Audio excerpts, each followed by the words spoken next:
সিলেটের কোম্পানিগঞ্জে কড়া নিরাপত্তায় জাতীয় নাগরিক পার্টির জুলাই পদযাত্রা শুরু হয়েছে। কোম্পানিগঞ্জের পথসভা শেষে গোয়াইনঘাট এবং জৈন্তাপুরেও রয়েছে একই আয়োজন। এ বিষয়ে বিস্তারিত জানাতে কোম্পানিগঞ্জ এলাকা থেকে আমাদের সঙ্গে যুক্ত আছেন সহকর্মী গুলজার আহমেদ। গুলজার, কেন্দ্রীয় নেতাকর্মীরা পথসভায় যোগ দিয়েছে কিনা এবং এই মুহূর্তে সেখানকার কি পরিবেশ রয়েছে বিস্তারিত জানাবেন আমাদের।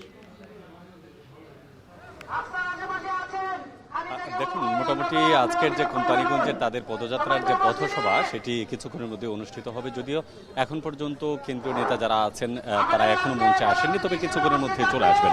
আমরা যদি একটু পরিবেশ পরিস্থিতি দেখাই, যে সিলেটের কোম্পানিগঞ্জ ঠিক বাজার যে জায়গা আছে থানা পয়েন্ট, সেই জায়গাতেই আসলে মূলত এই আজকের পথসভা অনুষ্ঠিত হচ্ছে।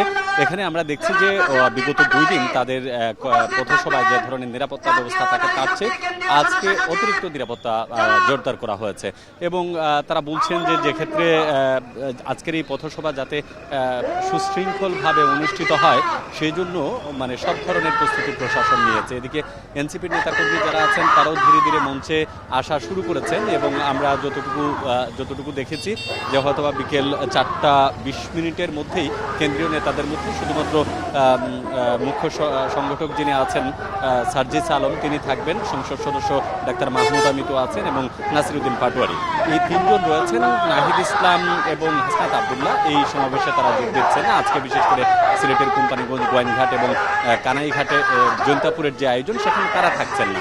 এক্ষেত্রে আজকে এখানকার সেন্ট্রাল যারা নেতৃবৃন্দ আছেন তারা বলছে যে আজকের রাতের যে 9টার দিকে জৈন্তাপুরের যে সমাবেশ আছে সেই সমাবেশের মধ্য দিয়ে সিলেটের তাদের যে পদযাত্রা আছে সেই পদযাত্রার আনুষ্ঠানিক সমাপ্তি ঘটবে শুধুমাত্র সিলেটের ক্ষেত্রে।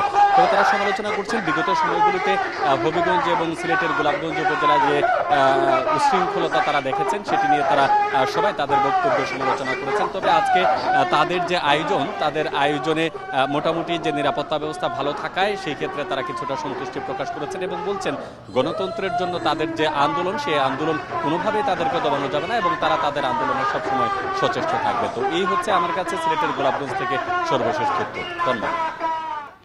আমাদের সঙ্গে যুক্ত হয়েছিলেন কোম্পানিগঞ্জ থেকে সহকর্মী গুলজার আহমেদ।